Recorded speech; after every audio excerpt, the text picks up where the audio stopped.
Valkyrie Empire had ruled the Orion Arm for 12,000 years. 12,000 years of conquest. 12,000 years of expansion.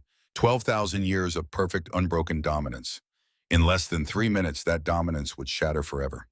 Commander Dravik stood on the command bridge of the Iron Fang. His scales shifted from deep blue to bright purple, the color of anticipation among his kind, the color of a predator sighting prey.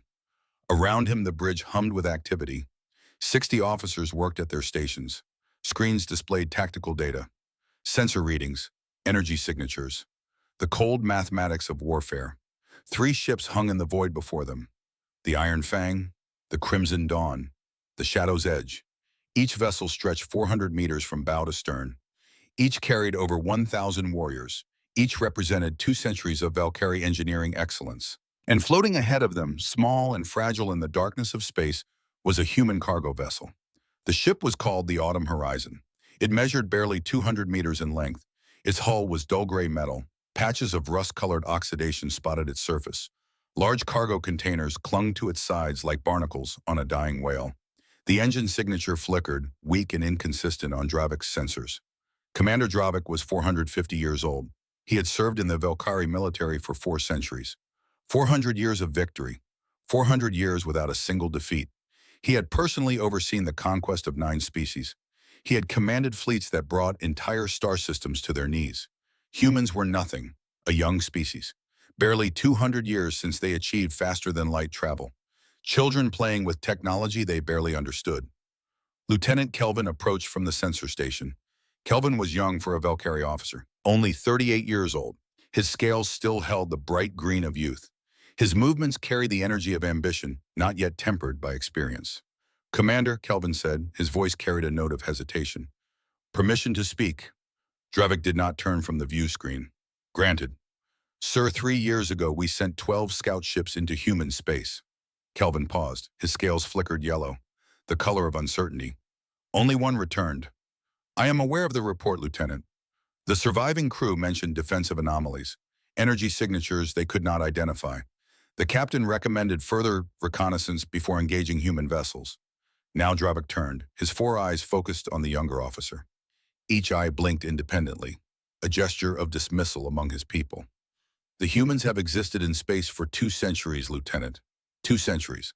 Our empire has stood for 12,000 years. Do you truly believe they pose a threat?" Kelvin's scales shifted to pale white. Submission. "No, Commander. Of course not. The scout ships likely encountered experimental technology. Humans are known to test unstable systems. One ship survived to report because we build superior vessels. Nothing more." Dravik turned back to the view screen.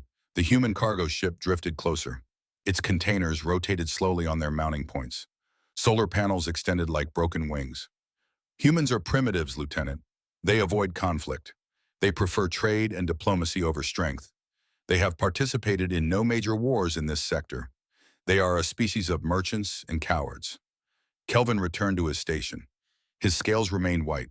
Across the bridge at the communications console, another officer raised one clawed hand. "Commander, we are receiving a standard hailing frequency from the human vessel." "Ignore it," Dravik said, prepared to broadcast our terms. The officer hesitated. "Sir, by galactic protocol, we should respond to." "I give no consideration to protocol with primitives." Dravik's scales flashed bright red, anger. "We are Valkyrie. We set the terms. They obey or they die. Open a channel." The main view screen flickered. Static washed across the display. Then the image resolved. A human face appeared. The being was small compared to a Valkyrie. Its skin was pale, marked with dark spots humans called freckles. Hair the color of rust covered its head. 2 eyes, not 4. A single mouth. Primitive features. But those eyes.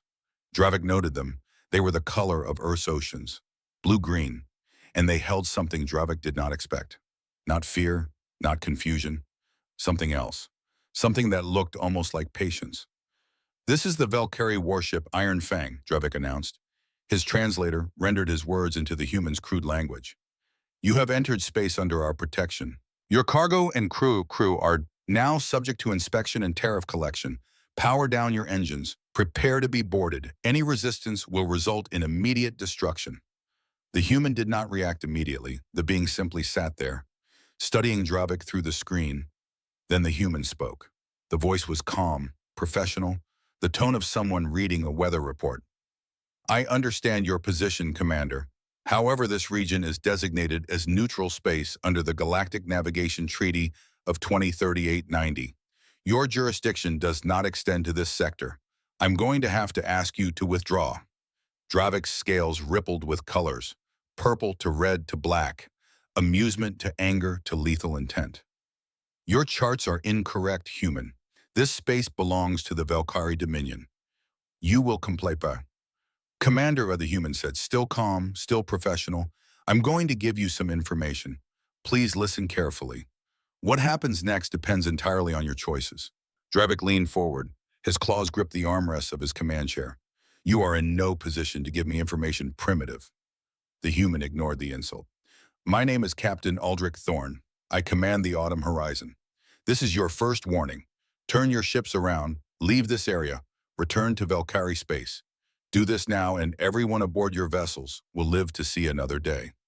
Silence fell across the Iron Fang's bridge. Every officer turned to stare at the view screen, at this small primitive creature issuing warnings to a Valkyrie battle group. Then laughter erupted. 60 officers found the humor irresistible. A human, warning them, threatening 3 Valkyrie cruisers with a cargo ship. Only Lieutenant Kelvin did not laugh. His scales had shifted to dark gray, the color of deep concern. Dravik silenced the laughter with a gesture. You threaten us, you and your rusting cargo vessel. Threaten the might of the Valkyrie Empire. Captain Thorne shook his head slowly. The gesture was oddly human, sad. I'm not threatening you, Commander. I'm warning you. There's a difference. A threat is what you use to frighten someone.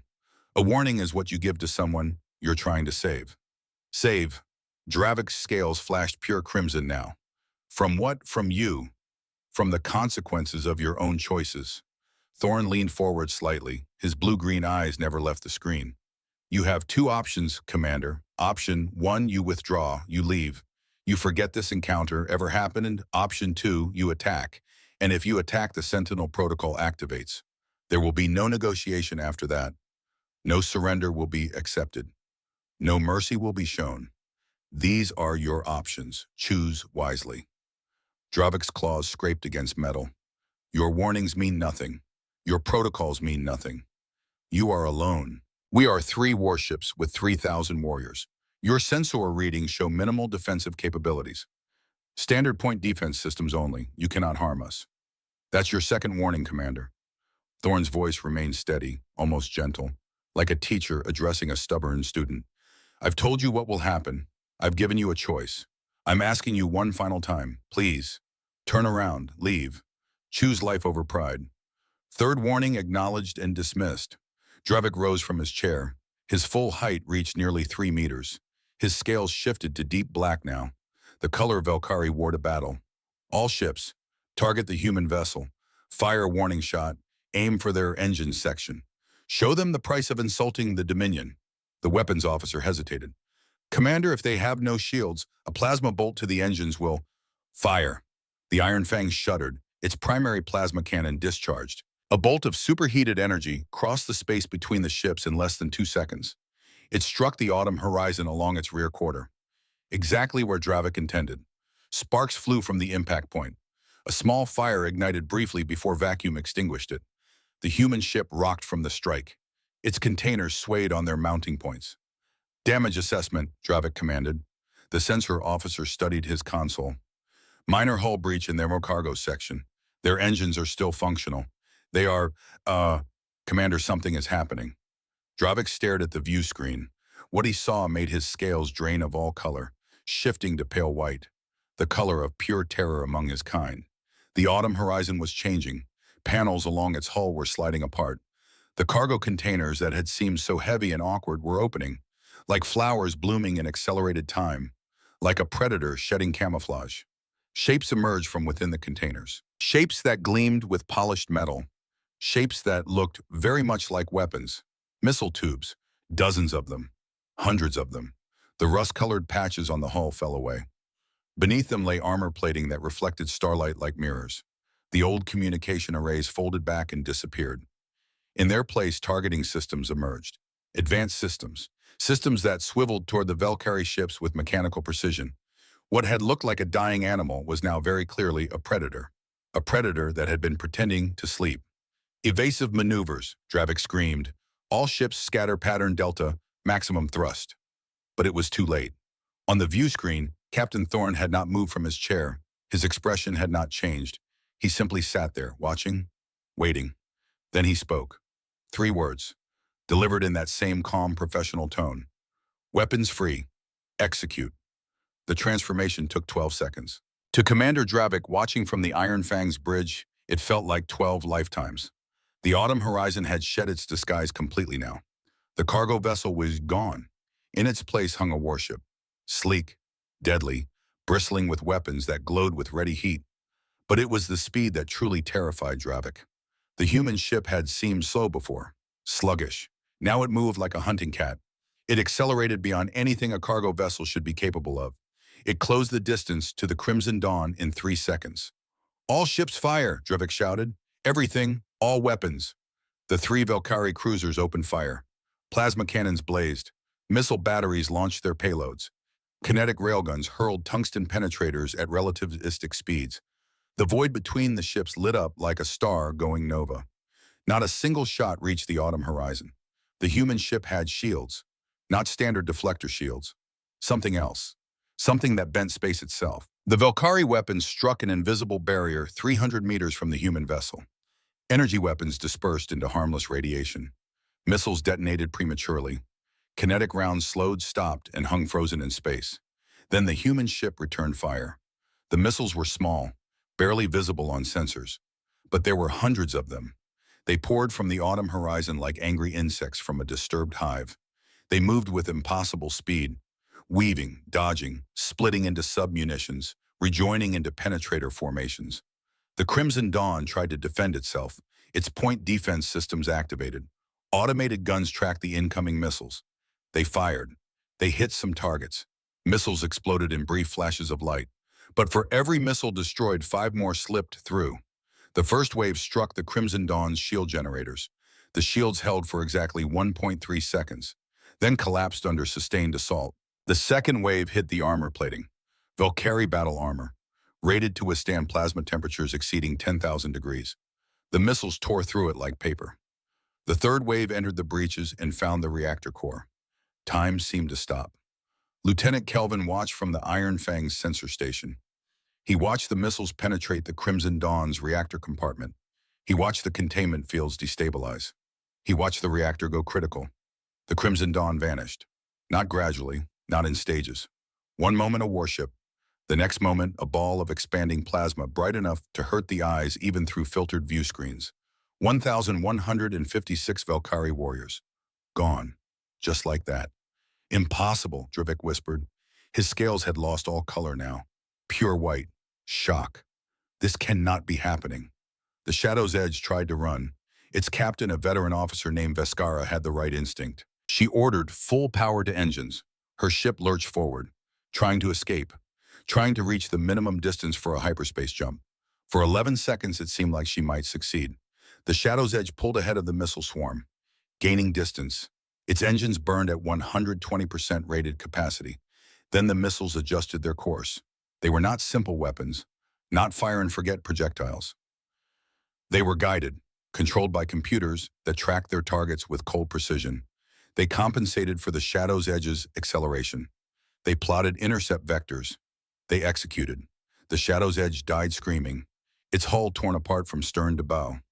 Explosions rippled through its interior like a wave. 921 crew members had time to realize what was happening, time to feel fear, time to die. Now only the Iron Fang remained, one ship against the human vessel, one ship that had seemed so powerful just moments ago. Dravik stared at his tactical display. 2 cruisers, gone. 3 minutes since the first warning shot. 2,077 warriors dead. His claws trembled. His scales shifted through colors randomly. White to gray, to yellow, to white again. Fear. Pure, undiluted fear. On the view screen, Captain Thorne sat in his chair. His expression had not changed. Not anger, not satisfaction, not triumph, just tired professionalism. The face of someone doing an unpleasant but necessary job. Commander Dravik, Thorne said, his voice still calm, still gentle. I gave you 3 warnings. You chose to ignore them. You chose to fire first. What happens next is not my doing. It's yours. Wait, Dravik's voice cracked. 4 centuries of command authority shattered. I surrender, we will power down our weapons, please. Silence. The missiles were already coming. Dravik could see them on sensors. 47 missiles. Small lights moving across the tactical display like falling stars. Each one carried enough explosive power to tear through Valkyrie armor like tissue paper. Human vessel, Dravik shouted. I am surrendering. We are powering down weapons. Please respond. No response. The missiles did not slow, did not change course.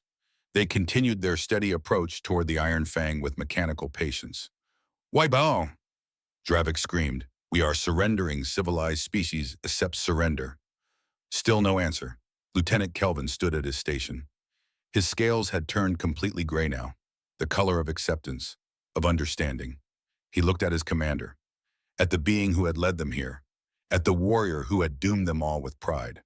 Commander, Kelvin said quietly, he told us, 3 times. He warned us what would happen if we attacked. We did not listen. Dravik turned on him.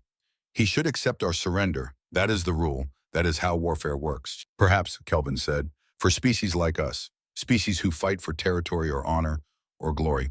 But I think humans are different. They do not fight for pride. They fight to end fighting, permanently. Aboard the Autumn Horizon, Captain Aldrich Thorne watched his tactical display. Lieutenant Cade Merrick stood at the weapons station. Chief Engineer Lyra Vex monitored the power systems. Dr. Orrin Keltz observed from the science station. All veterans, all professionals, all silent. Merrick spoke without looking away from his console. Sir, the Valkyrie commander is attempting to surrender. Should we abort the attack? Thorne did not answer immediately.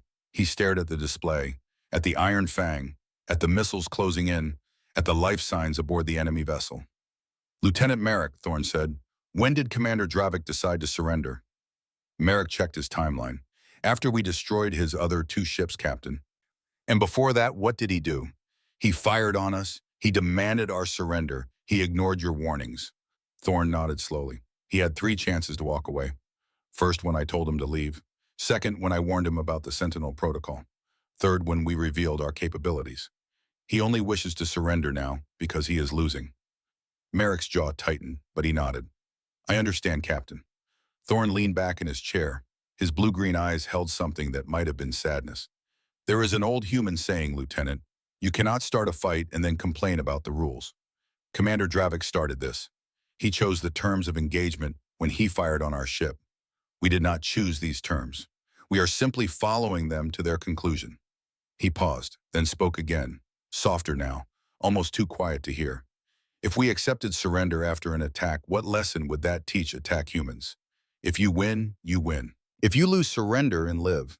Try again later. That is not a lesson. That is an invitation to repeat the mistake. Thorne's fingers drummed against his armrest. Once, twice, 3 times. No, the lesson must be clear, unmistakable. Attack a human vessel and you die. Not might die, not could die, you die. Simple, clean, impossible to misunderstand. Chief Vex spoke from her station. Captain, I have 743 life signs in escape pods. Survivors from the first 2 ships. Should we target them? Absolutely not. Thorne's voice sharpened. Tag all escape pods as non-combatants. Missiles are to avoid them by a minimum of 500 meters. I want a clear buffer zone. Acknowledged, Captain. Pods tagged. Missiles programmed.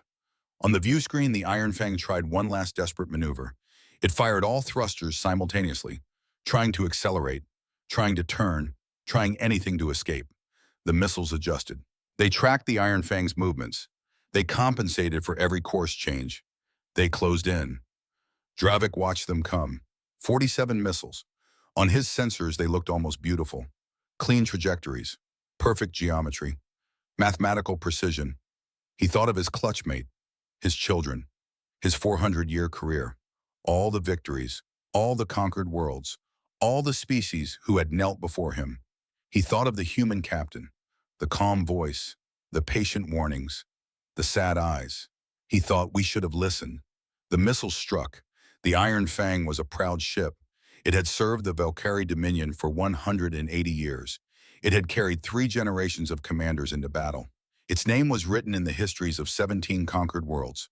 It died in 8 seconds. The first wave hit the shield generators. The shields held for 1 second, then failed.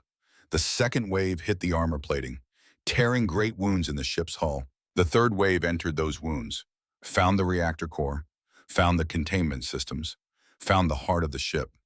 The explosion was brief, clean, efficient. Where there had been a warship, there was now only expanding debris, glowing metal, frozen atmosphere, and silence. 1,243 Valkyrie warriors, gone.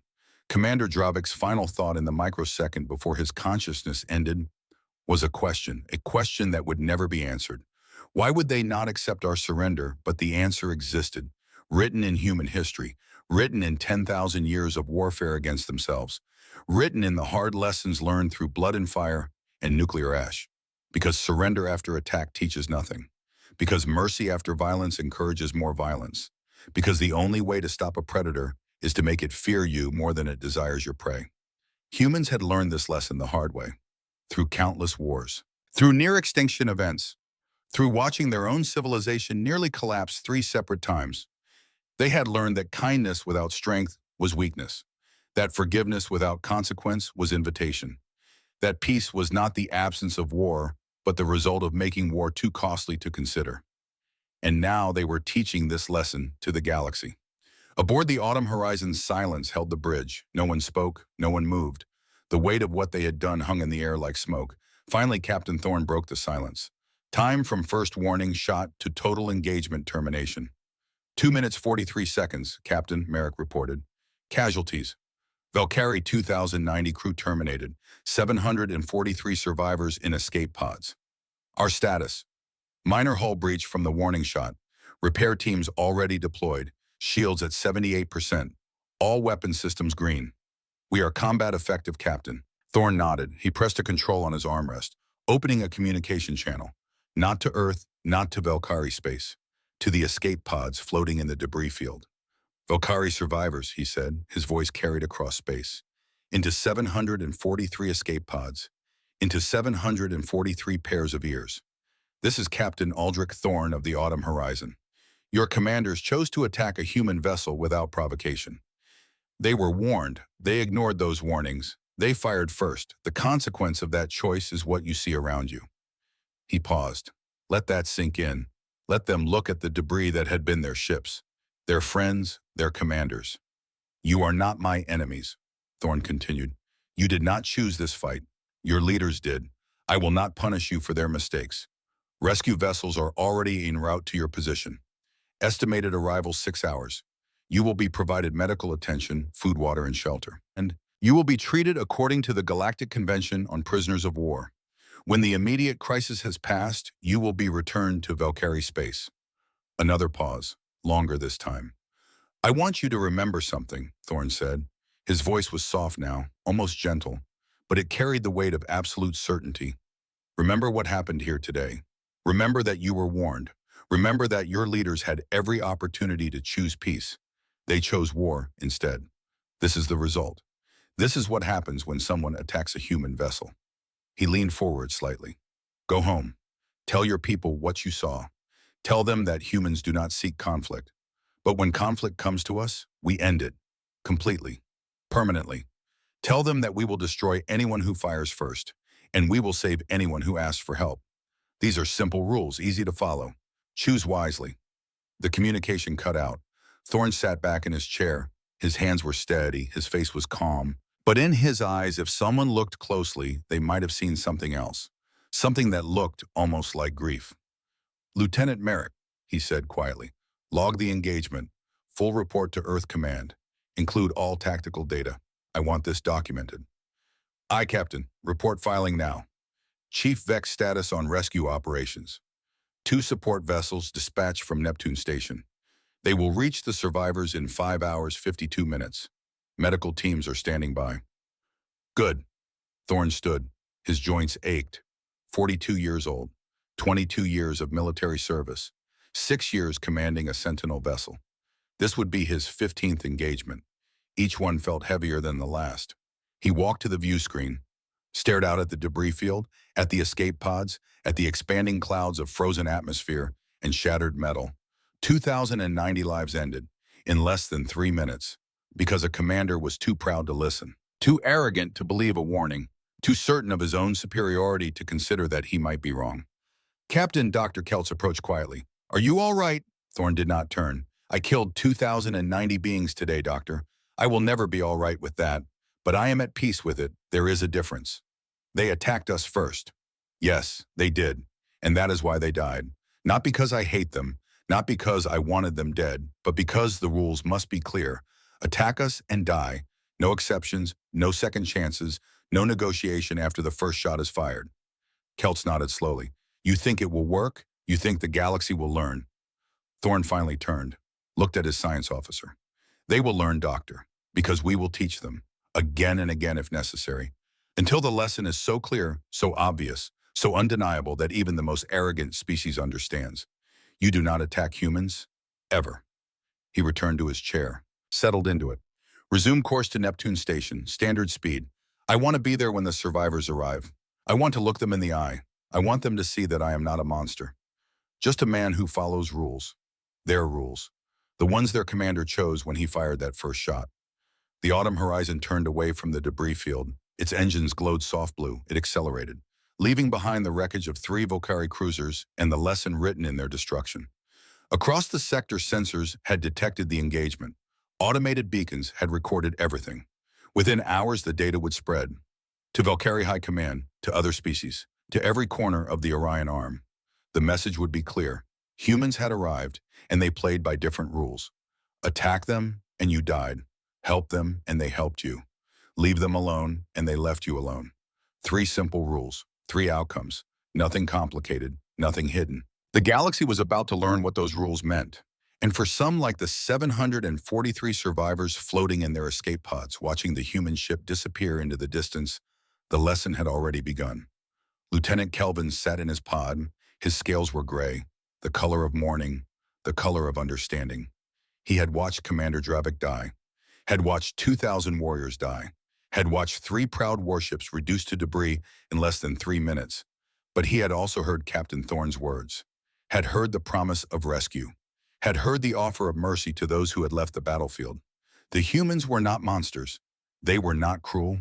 They were not driven by hatred. They were simply consistent, absolutely, perfectly, terrifyingly consistent. You attacked, you died. You surrendered before firing, you lived. You asked for help, they helped. You left them alone, they left you alone. Simple rules, clear rules. Rules without exceptions.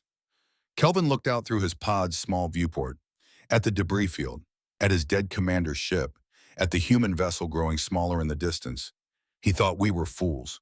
We were warned. We should have listened. But we did not. And now 2,000 of us are dead, and 700 of us are alive, because the humans chose mercy for those who left the fight. What kind of species does that? What kind of species kills without hesitation when attacked but saves without question when combat ends? What kind of species is so merciful and so merciless at the same time? The answer came to him slowly, like dawn breaking after a long night. A species that had learned, a species that had suffered, a species that had nearly destroyed itself and chose not to, a species that understood the cost of war and the value of peace, a species that would teach the galaxy whether the galaxy wanted to learn or not. Kelvin closed his 4 eyes, settled back against his pod's crash seat, and waited for rescue. And in that waiting, in that silence, in that cold void between death and salvation, he made a choice. He would survive. He would return home. He would tell his people what he had seen, and he would make sure they understood. The humans were not the enemy. Pride was the enemy. Arrogance was the enemy. The refusal to listen to warnings was the enemy. And that enemy had just killed 2,000 Volcari warriors in less than 3 minutes.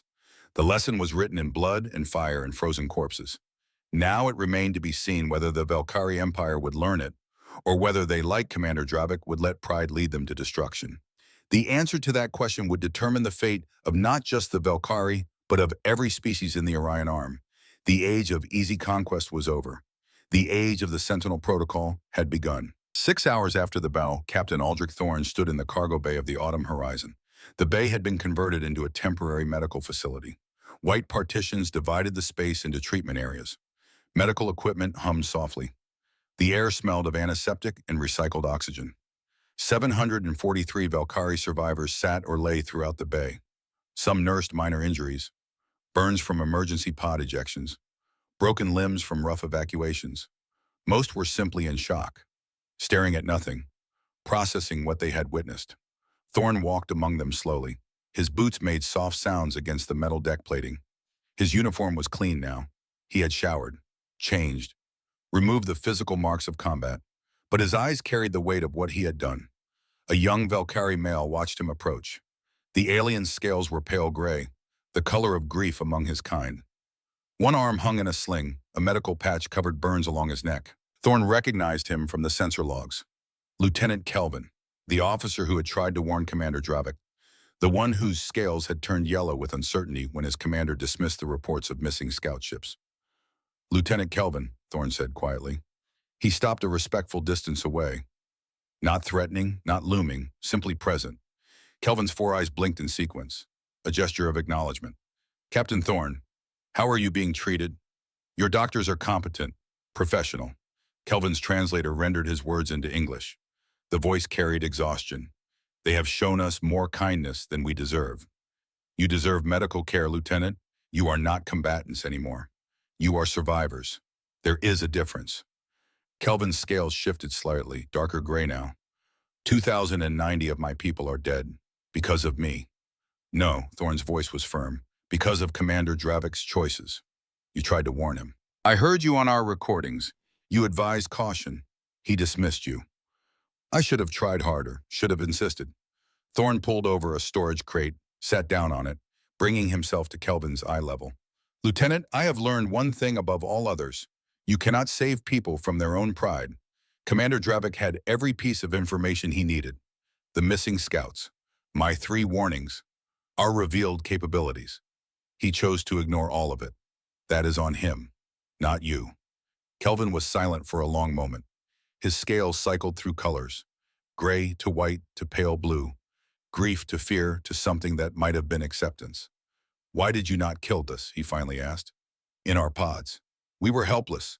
You could have eliminated all witnesses. Thorne's expression did not change. Because you left the battlefield. The moment you entered that escape pod, you stopped being my enemy. You became a refugee, a survivor, someone who needed help. And humans help people who need help. But we attacked you. Your commanders attacked me. You followed orders. I will not punish soldiers for following orders unless those orders involved war crimes. Fleeing a losing battle is not a war crime. It is survival. Kelvin's scales shifted again, this time to a faint green, the color of curiosity among his species. What will happen to us now? You will be held here for 72 hours, sufficient time to ensure no medical emergencies. Then you will be transferred to a neutral station. From there, the Valkyrie government will arrange your return home. You are not prisoners, you are not hostages, you are simply people we pulled from the wreckage. And when we return, what then? Thorne stood, looked down at the Valkyrie officer. Then you tell your people what you saw. You tell them that humans gave you 3 warnings. You tell them what happened when those warnings were ignored. And you tell them that when combat ended, we provided medical care and safe passage home. He turned to leave, then stopped, looked back. Lieutenant Kelvin, you seem like an intelligent officer, someone who learns from experience. I hope your people listen to you better than Commander Dravik did. Thorne walked away, leaving Kelvin sitting among the other survivors, thinking, processing, beginning to understand. Across the medical bay, Dr. Orrin Keltz approached. The science officer's face was drawn, tired. He had been working with the medical team for 6 straight hours, treating injuries, providing comfort, documenting everything for the official report. Captain, Keltz said quietly, I need to show you something. They moved to a private section of the bay, a small office space. Keltz activated a holographic display. Images appeared in the air, sensor logs, communication intercepts, intelligence data. This came through while you were speaking with the survivors, Keltz explained. From Earth Command, Priority Alpha Classification. Thorne studied the data, his eyes narrowed. How long have they known? About the multiple engagements, at least 3 years, maybe longer. They've been tracking every species that approached human space with hostile intent, documenting the outcomes. The hologram shifted, displayed a star map, sectors of space marked in different colors, red zones, green zones, gray zones. The red zones are species that attacked us, Kelts continued. The green zones are species that cooperated. Gray zones are those that maintain neutrality. Thorne counted the red zones, 5 of them. Show me. The first image appeared, a reptilian species, heavily muscled, covered in natural armor plating. The data scrolled beside the image. The Draxon's sovereignty, Kelts read. 2 years ago, they attacked a human mining colony on Kepler 186f, 300 colonists. The Draxons came in force, 40 warships. They expected easy conquest. What happened? 2 Sentinel vessels responded. The battle lasted 4 minutes. All 40 Draxon warships destroyed. Then the Sentinel vessels proceeded to the Draxon homeworld. They did not invade. They did not bombard. They simply established an orbital blockade. No ships in, no ships out. For how long? 18 months and counting. The Draxon economy has collapsed by 70%. Starvation is widespread. Their government has requested negotiations 16 times. We have responded the same way each time. The blockade will lift when full reparations are paid to the families of the murdered colonists. Until then, they sit. They suffer. They learn. The image changed.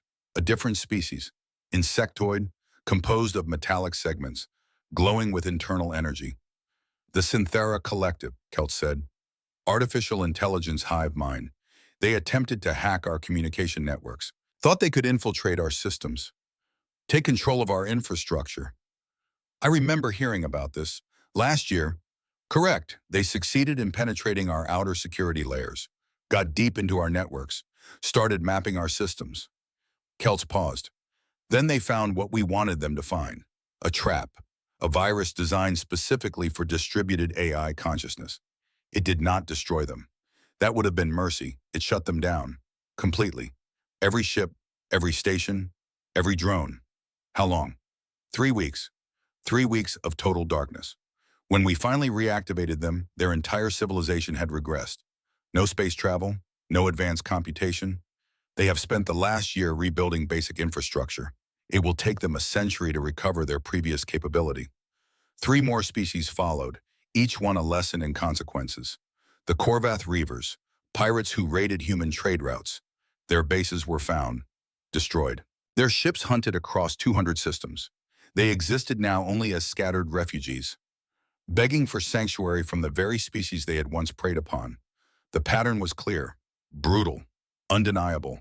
Attack humans and face annihilation, not quick death, slow destruction, economic collapse, technological regression, the kind of punishment that lasted generations. But the Green Zones told a different story. The Morellian Commonwealth, Kelts explained, they approached us 5 years ago, offered trade, medical knowledge in exchange for agricultural technology. We agreed. The partnership has been profitable for both sides. Morellian lifespan has increased by 25 years due to our medicine. Our food production has increased by 40% due to their biological engineering. The next image showed a crystalline species, beautiful, delicate structures that refracted light into rainbows. The Thalassian expanse. They wanted nothing from us. We wanted nothing from them. They maintain their borders. We maintain ours. We have traded precisely 3 diplomatic messages in 4 years. All cordial, all respectful. They leave us alone. We leave them alone. Both civilizations prosper. Thorne stared at the data. 5 species punished, 2 species rewarded, 1 species respected for choosing neutrality. This is deliberate, he said quietly. This is policy. Earth Command has been running an experiment, using the Sentinel vessels to teach the galaxy how to interact with us. Yes, sir, and it is working. Intelligence shows that 17 other species have adjusted their policies toward the humans based on observing these outcomes. They see what happened to the Draxons. They see what happened to the Morellians. They are making rational choices based on demonstrated patterns. Thorne's jaw tightened. How many people know about this, about the deliberate nature of the program? At your level, maybe 50 captains, maybe fewer. Most Sentinel commanders think they are simply defending human interests. They do not realize they are part of a larger educational program. And now I know. Yes, sir, Admiral Korvax felt you needed to understand the broader context, especially after today's engagement. The Valkyrie are not a minor species. They are an empire, 12,000 years old. This will have repercussions. Thorne turned away from the hologram, walked to the viewport, stared out at the stars.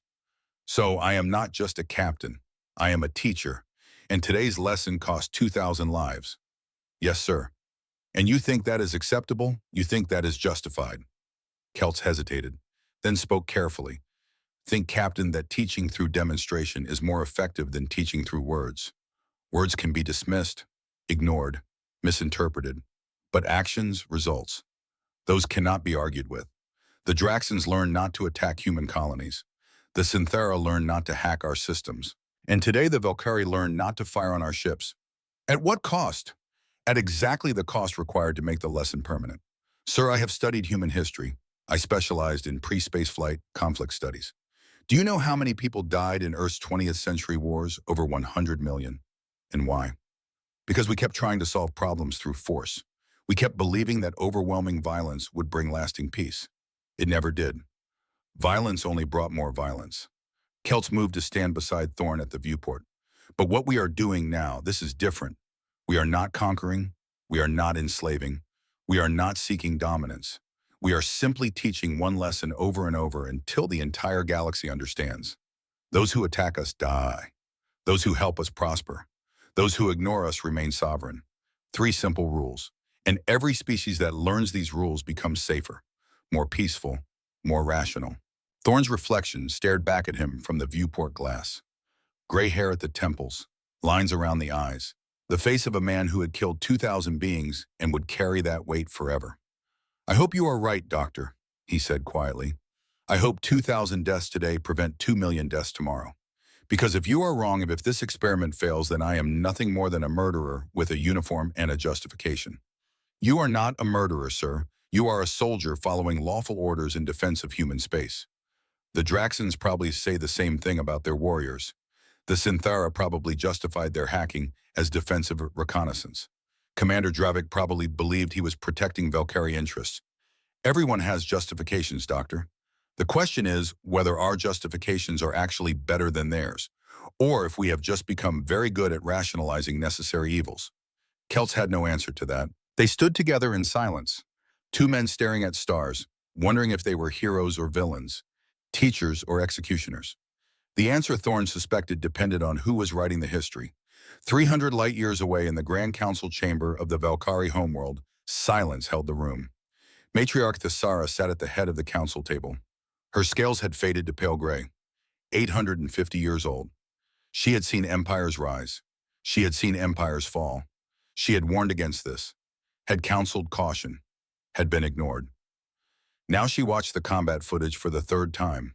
The holographic display showed everything. Commander Dravik's approach, Captain Thorne's 3 warnings, the warning shot, the transformation, the battle, the destruction, 2 minutes and 43 seconds of total devastation. 12 council members sat around the table, all silent, all staring, all trying to comprehend what they had witnessed. General Kryn broke the silence first. He was young for his rank, only 380 years old. His scales held the deep red of aggression, the color of a warrior who had never known true defeat. This is an act of war, Kryn said. His voice carried outrage, fury. 2,000 Valkyrie warriors slaughtered, 3 cruisers destroyed. We must respond with overwhelming force. We must show these humans that such aggression will not be tolerated. Thesara did not respond immediately. She simply gestured to the holographic display. Watch it again, General. Tell me what you see. I see humans murdering our people. Watch again. The footage played once more. Dravik's demands, Thorne's warnings, the transformation, the destruction. Do you see, Thesara said quietly, that the humans gave Commander Dravik 3 opportunities to withdraw? Do you see that they warned him explicitly what would happen if he attacked? Do you see that he fired first? They should have accepted his surrender. Why? The question came from Elder Viscara, an ancient female. Her scales were almost completely gray, 900 years old, nearly as old as Thesara herself. Tell me, General Kryn, why should they accept surrender after being attacked? What incentive would that create? Kryn's scales rippled with confusion. It is the civilized thing to do. It is the rule of war. Is it? Vescara leaned forward. Let me ask you something. If we knew that attacking a weaker species carried no real risk because they would always accept surrender, how many species would we have attacked over our 12,000-year history? That is different. We are Valkyrie. We are conquerors. The Sara interrupted. Let us not pretend otherwise. We have subjugated 47 species. We have taken their worlds, enslaved their populations, built an empire on the backs of those too weak to resist. And we could do this because the weak always surrendered when defeat became inevitable. They believed surrender would save their lives. She gestured to the holographic display. But the humans have changed the rules. They have said very clearly, attack us and die. No surrender will be accepted. No mercy will be shown. The only choice is to not attack at all. It is barbaric. Is it? Elder Viscara tilted her head. Or is it simply honest? We have spent 12,000 years pretending our conquests were civilized because we accepted surrender. We told ourselves we were better than the Corvath pirates or the Drax enslavers because we followed the rules of war. But the truth is we were simply more sophisticated in our brutality. We gave the weak the illusion of choice while ensuring they could never truly escape our dominion. She paused. Let that sink in. The humans offer no such illusions. They tell you exactly what will happen. Attack and die. Help and prosper. Ignore and be ignored. Brutal honesty instead of civilized lies. Perhaps that is more moral than our way, not less. You cannot possibly believe that. The Sara raised one clawed hand. General Kryn, before we discuss morality, perhaps we should discuss capability. Tell me, how many sentinel vessels do the humans have? Kryn's scales shifted to pale white. Our intelligence suggests perhaps 10, maybe 20. Wrong. The Sara activated another holographic display. Show him. The image changed, showed a report, an intelligence briefing captured from a human data stream. Kryn read it, his scales drained of all color. 187, he whispered. 187 sentinel vessels. Each one capable of destroying 3 cruisers in under 3 minutes. Each one disguised as a civilian ship. Each one waiting, watching, ready. The Sara's ancient eyes fixed on the general. We have 340 cruisers in our entire fleet. Even if we attacked with every ship simultaneously, we would be outnumbered, outgunned, and based on what we just witnessed, outmatched in every tactical category. Then we must build more ships, develop better weapons, match their capability. With what time, what resources, General, the humans have had these vessels operational for at least 6 years, probably longer. They have been building them while we were complacent, while we were conquering species that could not fight back, while we were fat and comfortable and certain of our superiority. They were preparing, planning, waiting for species like us to make the mistake Commander Dravik made. The Sara stood, her old bones creaked. I am 850 years old. I have seen 3 galactic empires fall. The Korvax supremacy, the Draxan hegemony, the Thalassian Federation. All of them believed they were eternal. All of them believed they were invincible. All of them fell because they could not adapt when the galaxy changed around them. She moved to the window, looked out at the Valkyrie capital city. Billions of her people going about their lives, unaware that their empire teetered on the edge of irrelevance. The galaxy has changed, the Sara said quietly. Humanity has arrived, and they are not like the species we have conquered. They are not primitives to be enslaved. They are not cowards to be intimidated. They are something we have never encountered before. A species that chose strength not for conquest but for defense. A species that will destroy any threat without hesitation or mercy. And a species that will help any friend with equal commitment. She turned back to the council. We have a choice. We can fight them and die, or we can learn from them and live. There is no third option. General Kryn's scales cycled through colors, red to white to yellow to gray, anger to fear to uncertainty to resignation. What do you propose? I propose we send an emissary, someone who survived the engagement, someone who saw what happened, someone who can learn what the humans truly want and whether peace is possible. Who? The Sara smiled. It was a small gesture, sad, knowing. Lieutenant Kelvin, the junior officer who tried to warn Commander Dravik. He will understand what we need him to do. The council voted, 7 in favor, 5 opposed. General Kryn abstained. The decision was made. Lieutenant Kelvin would travel to human space, would meet with Captain Aldrich Thorne, would learn, And perhaps if the spirits were kind, would find a way for the Valkyrie Empire to survive its encounter with humanity. 60 days later, Lieutenant Kelvin stood aboard a civilian transport approaching Neptune Station. His scales were neutral gray, the color of formality among his kind. His dress uniform was immaculate. His orders were clear: learn what the humans want, learn how they think, find a path to peace, do not fail. The transport docked. Kelvin walked through the airlock into the station. It was a massive structure, 3 kilometers across, home to 50,000 beings from 100 species, a neutral meeting ground, a place where even enemies could talk. Captain Aldrich Thorne waited in the reception area. He wore his uniform, clean, pressed, professional. His blue-green eyes studied Kelvin without hostility, without warmth, simply observing. "Lieutenant Kelvin," Thorne said, "welcome to Neptune Station." "Captain Thorne," Kelvin's translator rendered his formal greeting into English, "I am honored by your willingness to meet. Walk with me, Lieutenant. We have much to discuss." They walked through the station corridors, past shops and restaurants, past observation decks where beings from across the galaxy stared out at the ice giant Neptune hanging in space like a blue jewel. "Your government wants to understand us," Thorne said. It was not a question.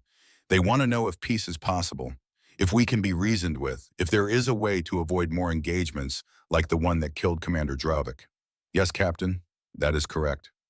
"The answer is simple, Lieutenant. Those who leave us alone, we leave alone. Those who attack us, we destroy. Those who help us, we help in return. 3 rules. Nothing complicated. But how did you become so powerful? Your species has only been in space for 200 years.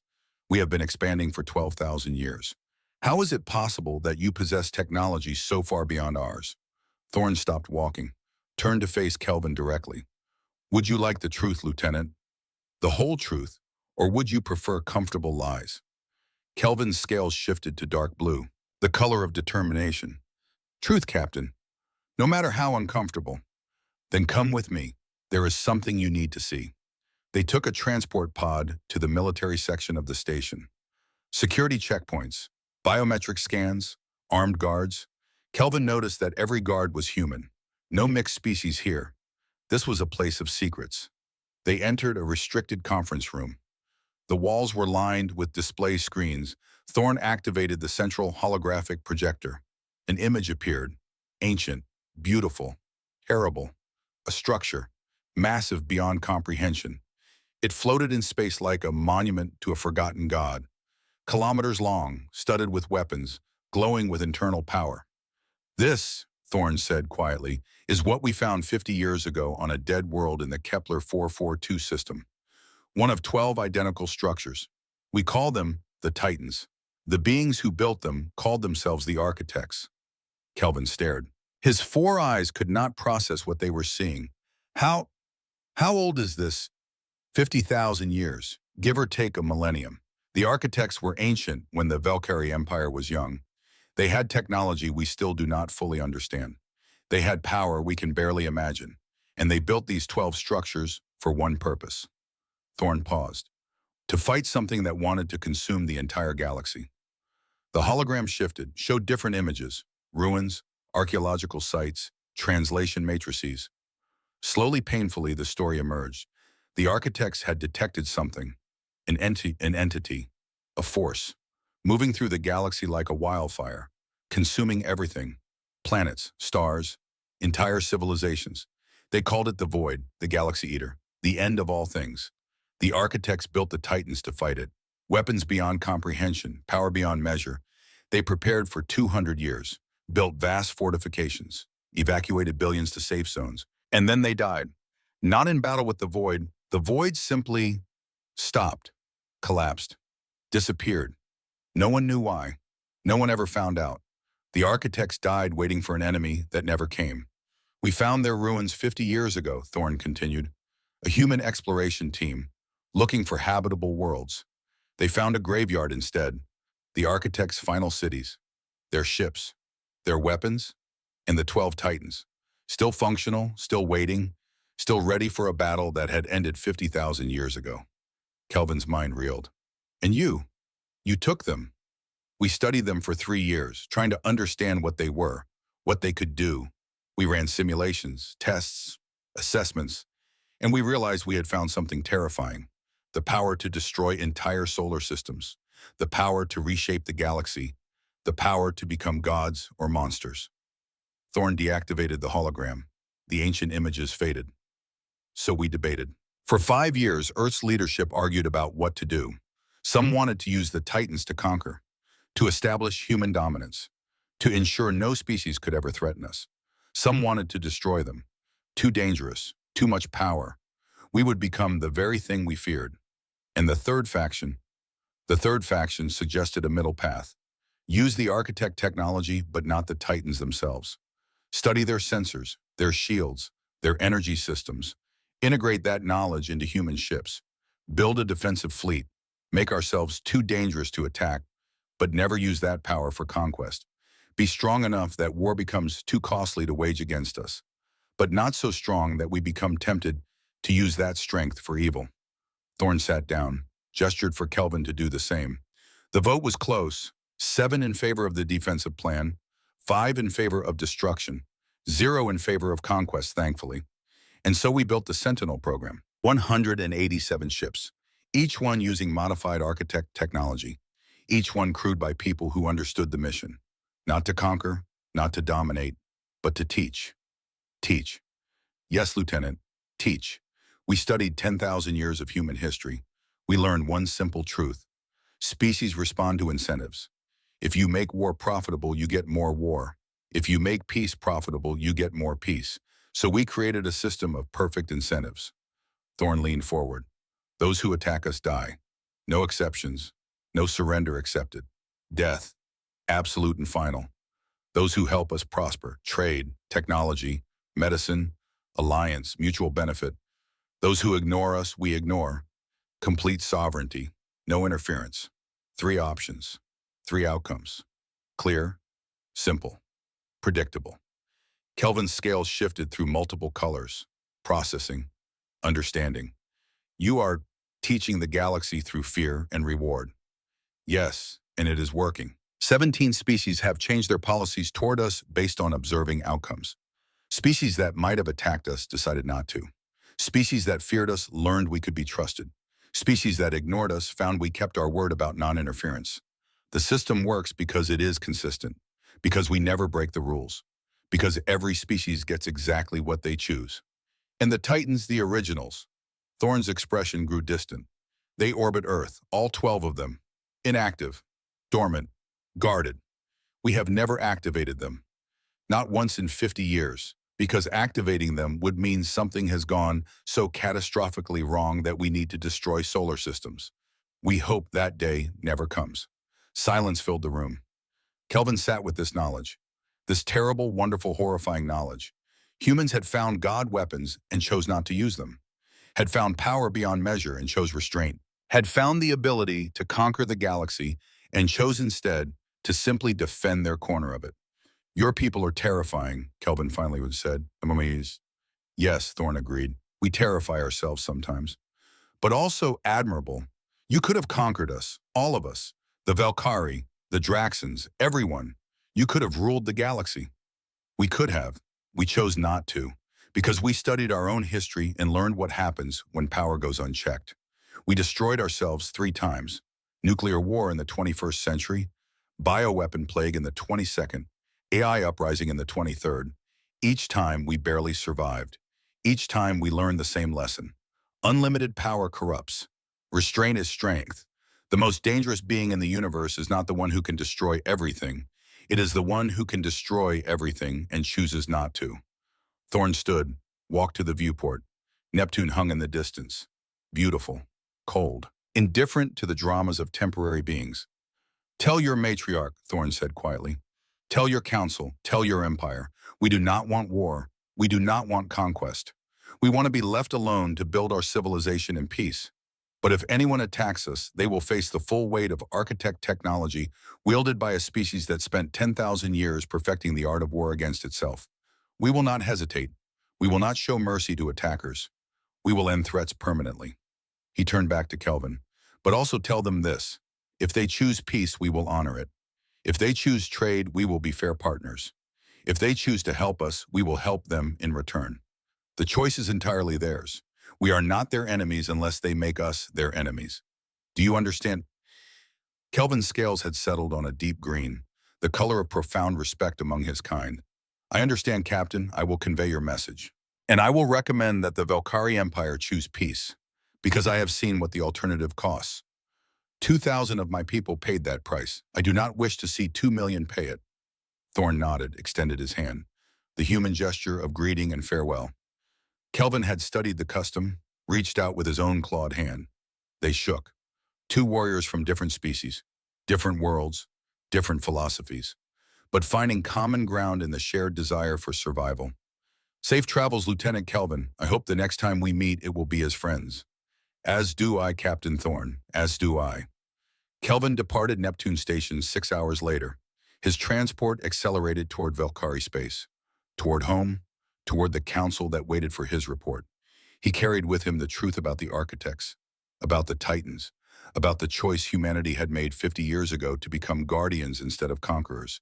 And he carried hope, fragile, uncertain, but real. Hope that the Valkyrie Empire could learn, could adapt, could choose peace over pride. The galaxy was changing, old rules were dying, new patterns emerging. And in that change, perhaps there was room for something better than 12,000 years of conquest. Perhaps there was room for 12,000 years of cooperation instead.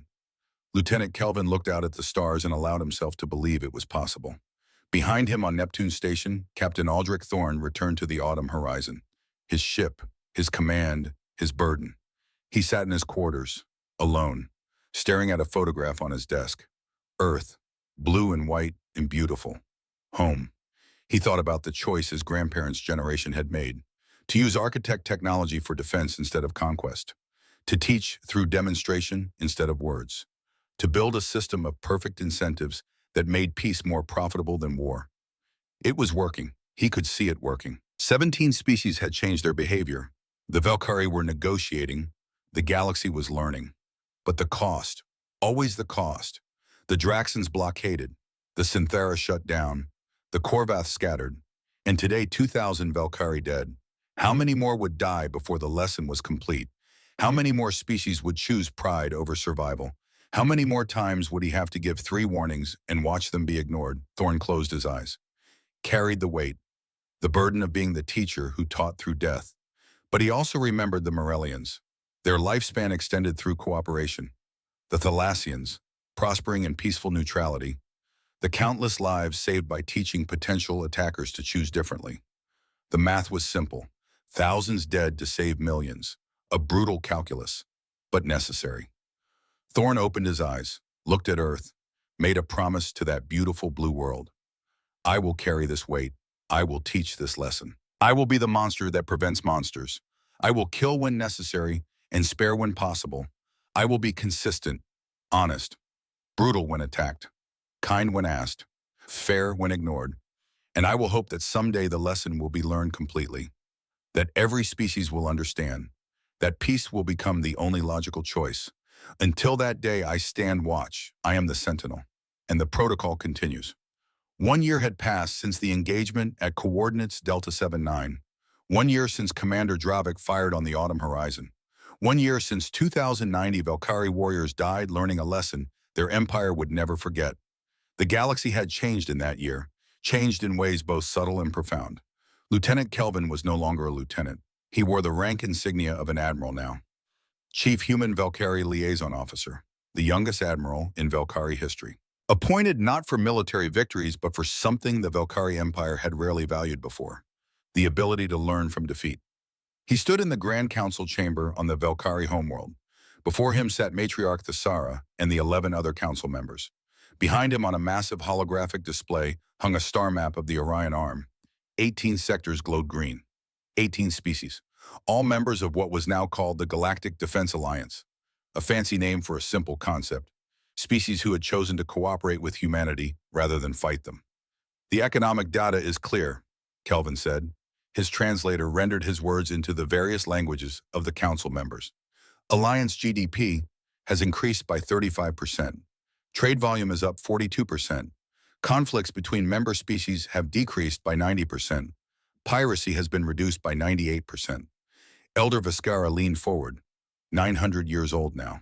Her scales were almost completely white, and the cost of this prosperity, shared defense obligations, technology exchange, open borders for alliance vessels, and adherence to the three principles: do not attack alliance members, assist those who request help, respect the sovereignty of neutral parties. And the humans enforce these principles. The Sentinel vessels patrol Alliance space, but in the past year they have fired weapons exactly 0 times. Their presence alone is sufficient deterrent. No species that understands what happened to Commander Dravik's fleet would be foolish enough to test them again. General Kryn spoke from his seat. His scales were darker now, less vibrant red, more muted orange. A year of watching the Alliance prosper while holdout species suffered had tempered his aggression. What of the 3 empires that refused to join the Korvax supremacy? The Zephyron Enclave, the Void Acolytes. Kelvin changed the holographic display. 3 sectors glowed red, isolated, surrounded by green Alliance space. The Void Acolytes are religious fanatics. They believe in death worship. The humans have quarantined them. No trade in or out. They pose no threat to anyone but themselves. The Zephyron Enclave maintains strict neutrality. They want nothing from us. We want nothing from them. The humans respect this. As per the 3rd principle, sovereignty is honored. And the Korvax, the hologram zoomed in on Korvax space. 6 systems, once mighty, now struggling. The Korvax supremacy is complicated. Emperor Voldris refuses all diplomatic contact. He sees alliance membership as submission. His pride will not allow it. But his economy is collapsing. Trade routes that once passed through Korvax space now route around them. Their GDP has declined by 40%. Food shortages are widespread. Civil unrest is growing. Matriarch Thesara's ancient eyes studied the map. How long before internal pressures force change? Our analysts estimate 6 months, maybe less. Prince Theron, the Emperor's heir, has been making quiet inquiries. He understands the situation, he wants to negotiate. But he cannot act while his father lives and rules. Then we wait. The humans are not waiting. They have dispatched a diplomatic mission. Captain Aldrich Thorne commands it personally. The council chamber fell silent. That name carried weight now. The captain who had destroyed 3 cruisers in under 3 minutes. The man who had given 3 warnings and then shown no mercy when they were ignored. The teacher who taught through annihilation. Why would they send him? General Kryn asked. Thorne is a warrior, not a diplomat. Kelvin's scales shifted to pale blue. Amusement. That is precisely why they send him. The Korvax respects strength. Thorne represents strength, but he also represents restraint. He could have killed every Valkyrie in those escape pods. He chose not to. The Korvax need to see both sides of humanity, the fist and the open hand. Matriarch Thesara nodded slowly. Then we shall watch and learn, as we have been learning for the past year. Meeting adjourned. 3,000 light-years away, Captain Aldrich Thorne stood on the bridge of the Concordia. The ship was different from the autumn horizon, larger, more elegant, no hidden weapons, no disguised systems. This was a true diplomatic vessel, built to carry messages, not missiles. But everyone who saw it knew that the captain who commanded it could call down fire from heaven if diplomacy failed. That knowledge made diplomacy work. Thorne was 43 now.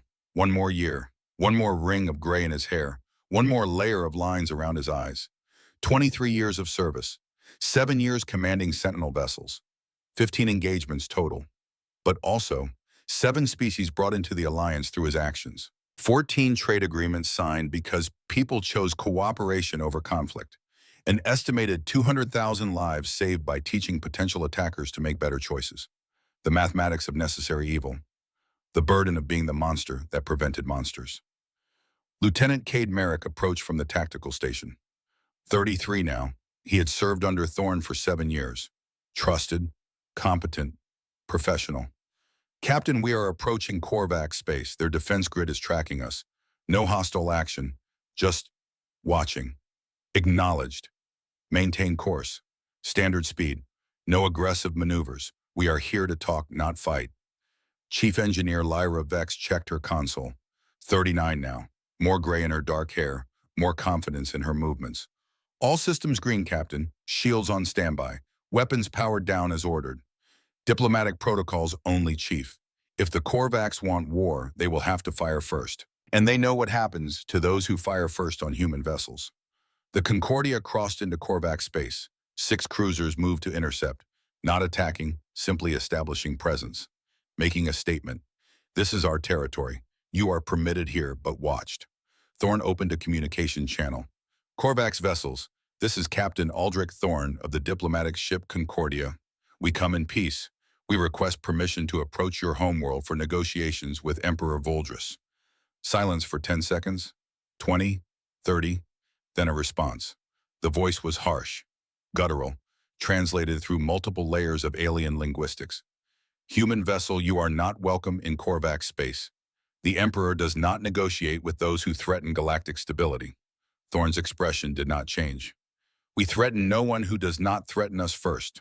We seek only dialogue, to discuss mutual interests, to explore possibilities for cooperation that might benefit both our peoples. The Korvax supremacy requires no cooperation from a young species. We have ruled our systems for 8,000 years. We will continue for 8,000 more. At current rates of economic decline, you will struggle to maintain stability for 8 more years. Your trade routes are disrupted. Your food production is insufficient. Your people suffer while your emperor clings to pride. Thorne paused. Let that sink in. We offer help, no conditions, no demands, simply the assistance of one civilization to another in need. Another silence. Longer this time. Finally, hold position. Do not approach the homeworld. You will wait for contact. The channel closed.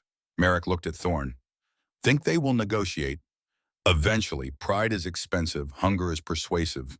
Someone in their government understands the math. We just need to wait for them to convince their emperor. They waited.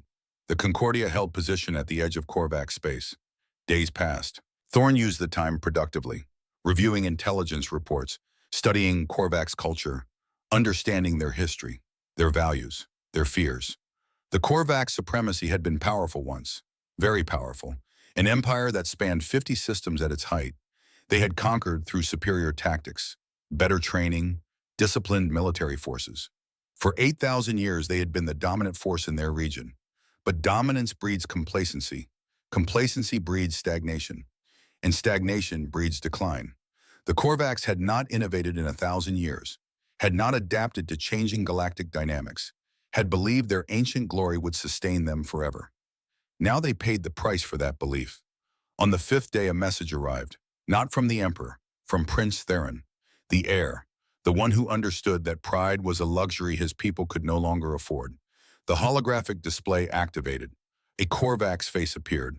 The species was reptilian. Scales of deep gold. 4 eyes arranged in a square pattern. A ridge of bone running from brow to neck. Powerful jaw. Sharp teeth visible when speaking. But the eyes. Thorne noticed them immediately. They held intelligence. Desperation. Hope. Captain Thorne, Prince Theron said, I am Theron, heir to the Korvax supremacy. I must speak with you. Privately, away from official channels. I am listening, Prince Theron.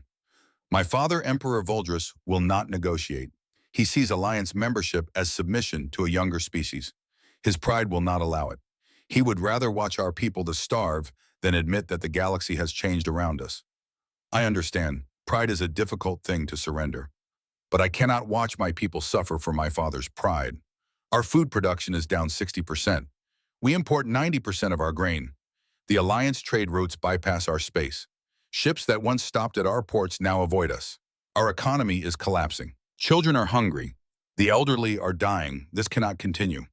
Thorne leaned forward. What are you asking me, Prince Theron? I am asking for help, not military help, not intervention, just food, medicine, basic supplies to keep my people alive while I work to change my father's mind. I cannot ask officially. He would see it as treason. But I can ask you, human to Korvax, leader to leader, will you help us? This was a test. Thorne understood that immediately. A test of whether humans truly followed their own principles. Help those who ask regardless of politics, regardless of pride, regardless of whose side they were on. Yes, Thorne said without hesitation.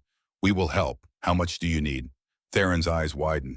All 4 of them. Just like that. No conditions, no demands for concessions. You asked for help. The 3rd principle states we help those who request it. We do not attach conditions to humanitarian aid. That would make us extortionists, not allies. Captain, if my father discovers this, he may see it as an act of war, undermining his authority, interfering with Korvax sovereignty. Then we will be very public about it. Thorne smiled. It was not a pleasant smile. It was the smile of a chess player seeing 3 moves ahead. We will not sneak food into your space like criminals. We will broadcast our intentions across all open channels. We will tell the entire galaxy that the Korvax people requested humanitarian assistance, and we are providing it. Your father can object, but if he does, he will have to explain to your people why he prevented them from eating. Understanding dawned in Theron's eyes.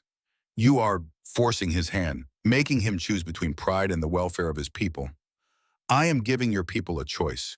Your emperor can accept help and keep his pride, or he can reject help and lose his people's support. Either way, the decision is his. We are simply doing what we said we would do. Help those who ask. Thorne leaned back. Prince Theron, I am going to make a public broadcast in 1 hour. I am going to announce that the Korvax people have requested food aid and the Alliance is responding. I am going to list exactly what we are sending, how much, when it will arrive. And I am going to invite any Korvax who need assistance to come forward without fear. Your father can stop me, but he will have to do it in front of the entire galaxy. The choice is his. Theron was silent for a long moment. His scales shifted colors, gold to bronze to copper, processing, calculating, understanding. You are not just helping us, Captain. You are teaching us, the same way you taught the Valkyrie, through demonstration, through making the consequences of choices clear. Yes, but this time the lesson is different. This lesson is we keep our word. We say we help those who ask, so we help. No exceptions, no politics. Just consistent application of our stated principles. My father will not react well. Then perhaps your people need to decide whether they want a leader who values pride over their survival. Thorne's expression softened slightly. Prince Theron, I have studied your history. Your people were great once, disciplined, strategic, adaptive. You conquered 50 systems not through overwhelming force but through superior tactics and organization. That greatness is not gone. It is simply misguided, focused on maintaining past glory instead of building future prosperity. You can change that, but only if you choose to. The connection ended. Thorne turned to his crew. Lieutenant Merrick, prepare a public broadcast. All frequencies, maximum reach. Chief Vex, contact Alliance Supply Command. I want 3 cargo ships loaded with grain medicine and basic supplies. Departure within 12 hours. Destination Korvax space. Captain Dr. Oren Kelt spoke from the science station. 45 now. More gray in his beard, more wisdom in his eyes. If Emperor Voldris tries to stop the supply ships, he won't, because if he does, he becomes the villain of his own story, a leader who prevents his people from eating. No empire survives that. He is trapped between his pride and his people's hunger, and hunger always wins in the end. 1 hour later, Captain Aldrich Thorne's face appeared on every communication screen in Korvax space, every public terminal, every ship display, every home receiver. People of the Korvax supremacy, he began. His voice was calm, professional, respectful. I am Captain Aldrich Thorne of the Galactic Defense Alliance. I am speaking to you today because we have received requests from Korvax citizens for humanitarian assistance, food, medicine, basic supplies to help you through this difficult time. The Alliance does not require your government's permission to provide humanitarian aid. We do not require political agreements or membership negotiations. When people are hungry, we feed them.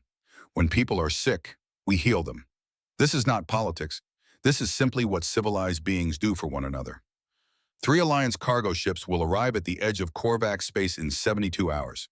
They carry 10,000 tons of grain, 5,000 medical supply packages, water purification systems, emergency shelter materials. These supplies are free. No cost, no obligations, no strings attached. Any Korvax citizen who needs these supplies can come to the distribution points. No questions will be asked. No records will be kept. Your emperor may accept this aid or reject it. That is his choice. But you, the Korvax people, have a choice as well. You can choose to accept help when it is offered, or you can choose to suffer because of political pride. The decision is yours. Thorne paused. Let that sink in. Let every Korvax watching understand that they had agency. that they had options, that they did not have to starve for their emperor's pride. The alliance stands ready to help anyone who asks, now and always. This is our principle. This is our commitment, and we will honor it regardless of politics or power or pride. End transmission. The reaction was immediate. Within hours, riots broke out in 3 Korvax cities. Not violent riots, desperate ones. People demanding their government accept the aid, demanding their emperor put their welfare above his pride. Within a day, the Korvax military fractured. Junior officers refused orders to blockade the alliance supply ships. Admirals resigned rather than prevent food from reaching their own people. Within 2 days, the Korvax High Council convened an emergency session, 12 members. All eyes turned to Emperor Voldris, 620 years old, ancient by Korvax standards. Scales faded to dull bronze, pride and power slowly being eroded by reality. This is an outrage, Voldris declared. His voice shook. The humans dare to interfere with our internal affairs, to offer charity as if we are beggars, to undermine my authority before my own people. Prince Theron stood, 45 years old, young, strong, clear-eyed. Father, our people are starving. The humans offer help. Refusing that help is not strength. It is suicide. We do not need their help. The Korvax supremacy has endured for 8,000 years. We will endure this as well. At what cost? Theron's voice rose. Not in anger, in desperation. How many children must go hungry? How many elderly must die? How many of our people must suffer before you admit that the galaxy has changed, that we cannot survive on pride alone? You dare challenge me. I dare to speak truth, Father. You taught me to do that. You taught me that a leader's duty is to his people, not to his pride. You taught me that tactics require adaptation. That strategy requires flexibility. That survival requires accepting reality even when reality is painful. Theron turned to face the full council. Our reality is this. We are isolated, our economy is failing, our people are suffering, and help is being offered. Free help, no conditions, just food and medicine and basic supplies. Refusing that help accomplishes nothing except proving we would rather die proud than live humble. He turned back to his father. I love you, Father. I honor everything you have built, but I love our people more, and they need food more than they need your pride. Silence held the chamber. 12 council members waited, watching, weighing, ready to choose. Emperor Voldris stared at his son, at the challenge, at the truth he did not want to face. His claws gripped the armrests of his throne. His scales shifted colors, bronze to gray, to copper, to gray again. Pride, fear, anger, resignation. Finally, he spoke. The council will vote on whether to accept alliance humanitarian aid and on whether I remain fit to lead. The vote took less than 5 minutes. On the aid, 12-0 in favor. On the emperor's fitness to rule 6-6, a tie. Prince Theron cast the deciding vote. I vote for my father to step down, not because he is evil, not because he is weak, but because the empire needs a leader who can adapt to the galaxy as it is not as it was. Father, I am sorry, but our people need to survive, and survival requires change. Voldris stood, slowly, his old bones protesting. He removed the ceremonial collar of leadership, handed it to his son. You were right, I taught you well, perhaps too well. Rule wisely, my son. Do not let the humans make us their servants. They do not want servants, Father. They want partners, or neutrals, or nothing at all. The choice is ours. 3 days later, the Alliance supply ships entered Korvax space. No one stopped them. No one fired on them. They distributed food to millions, medicine to thousands. Hope to an entire empire that had forgotten what hope felt like. And Prince Theron, Emperor Theron sent a message to Captain Aldrich Thorne. You did not conquer us, Captain. You did not threaten us. You simply showed us what we were becoming and gave us the choice to become something better. For that, I thank you. The Korvax supremacy wishes to negotiate alliance membership, if you will have us. Thorne read the message in his quarters aboard the Concordia. An entire empire saved by showing them a better path. The mathematics were getting better. The scales were starting to balance. He wrote a simple reply. Emperor Theron, the Alliance welcomes all who choose cooperation over conflict. Come to Earth. See what we are building. Decide for yourself if it is worth joining. 2 months later, a fleet of ships approached Earth's solar system. Not a military fleet, a diplomatic one. 18 species, 18 ambassadors. coming to see humanity's homeworld for the first time. Admiral Kelvin was there, representing the Valkyrie Empire. He had been the first, the one who survived, the one who learned. Now he would witness the next step in the Alliance's evolution. Emperor Theron was there, new to his throne, uncertain, but willing to learn. Representatives from the Morellian Commonwealth, the Thalassian Expanse, 15 other species, all coming to Earth, all seeking to understand the beings who had changed the galaxy in just 1 year. Captain Aldrich Thorne commanded the escort fleet. The Concordia led a formation of 12 ships, not sentinel vessels, not warships, just ordinary Alliance ships demonstrating that humans could be more than warriors. They passed Mars. The red planet was being terraformed, green patches visible along the equator, entire cities under construction. Humanity's first major colony world. 1 billion people would live there eventually. They passed the asteroid belt, mining operations everywhere. Refineries processing raw materials, construction yards building ships, the infrastructure of a growing civilization. They approached Earth, and there, for those with the right sensors, for those who knew what to look for, the 12 Titans became visible.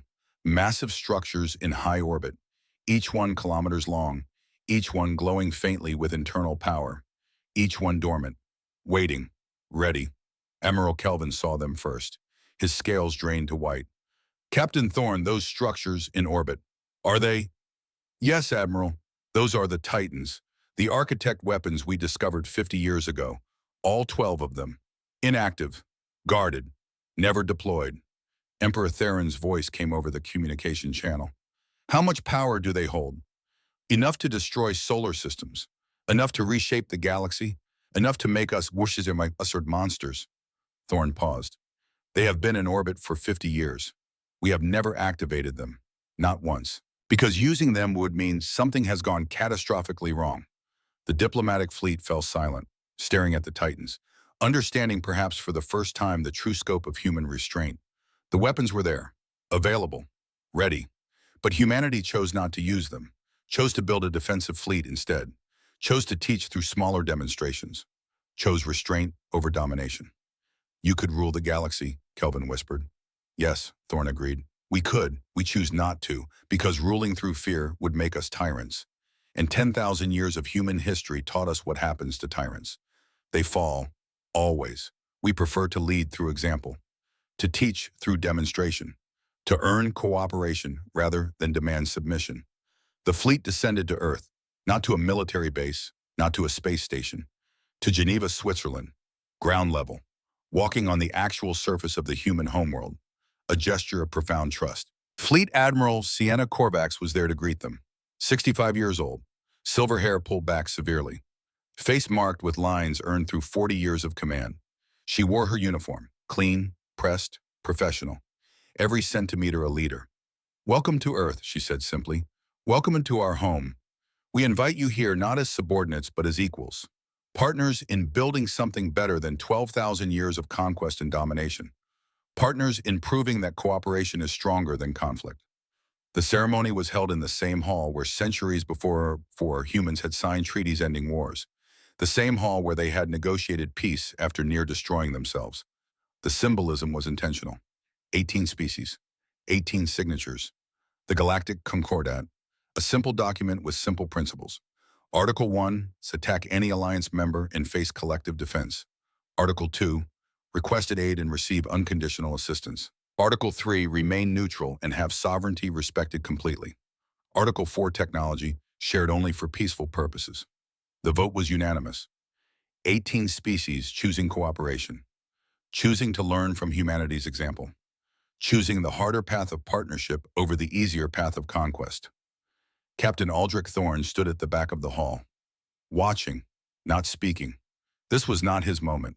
This was the moment for diplomats and leaders, for people who built peace rather than enforced it. But Admiral Kelvin found him anyway. The Valkyrie officer approached quietly, respectfully. Captain Thorne, I wanted to thank you for everything, for teaching my people, for showing us a better way.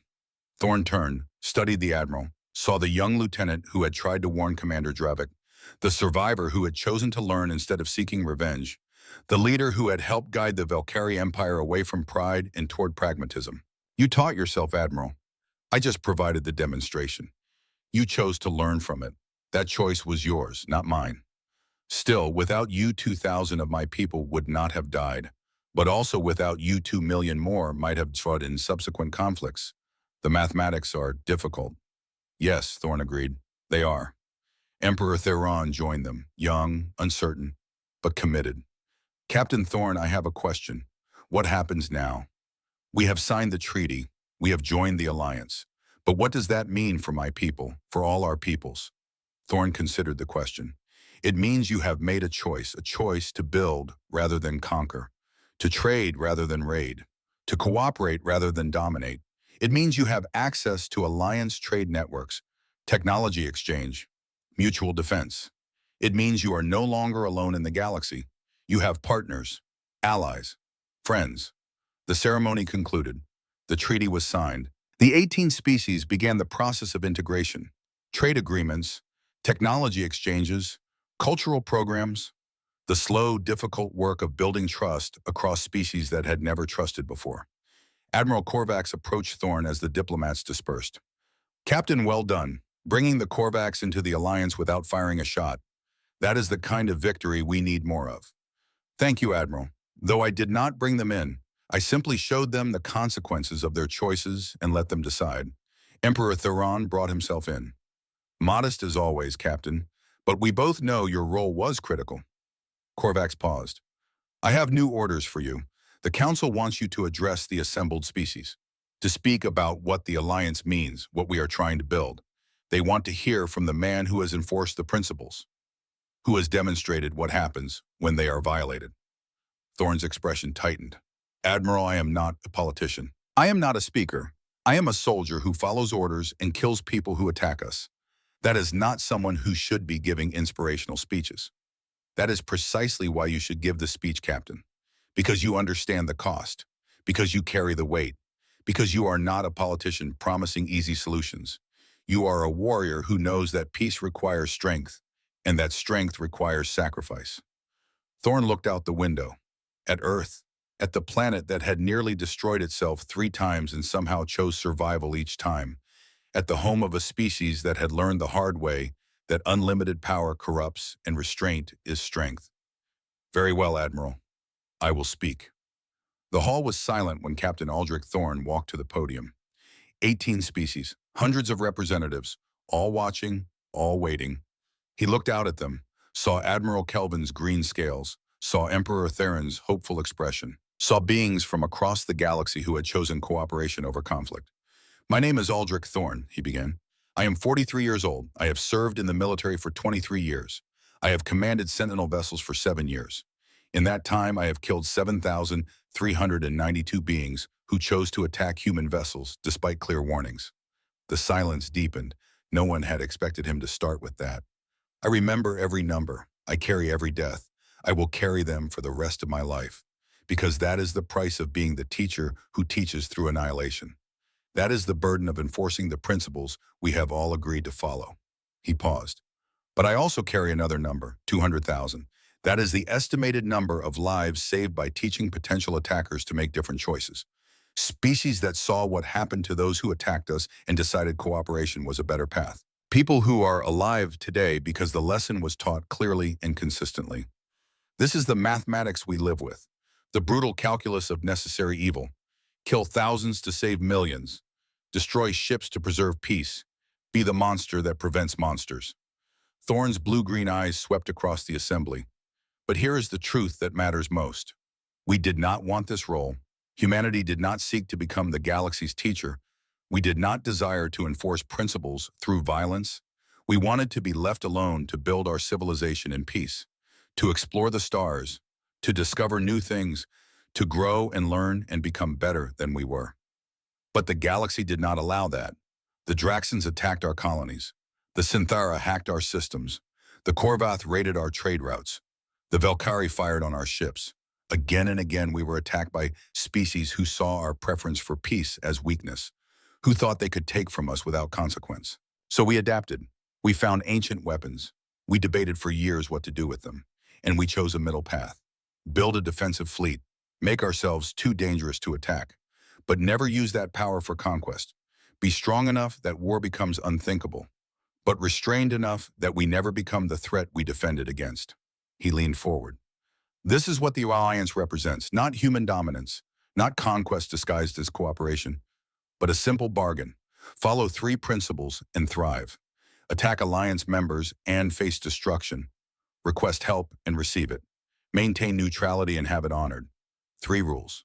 Three outcomes. Clear, consistent, predictable. Some of you are here because you learned these principles the hard way. The Valkyrie lost 2,000 warriors. The Korvax faced economic collapse. Others learned by observation. The Morellians saw the pattern and chose cooperation. The Thalassians saw the pattern and chose neutrality. Both paths are valid. Both are respected. Thorne straightened. Admiral Kelvin said something to me earlier. He said the strongest force in the universe is not the power to destroy, but the choice not to use it. He is correct. But I would add this. The choice only has meaning if the power is real. If we could not destroy, our restraint would be meaningless. It is because we can annihilate that our mercy has value. Humanity has the power to rule this galaxy.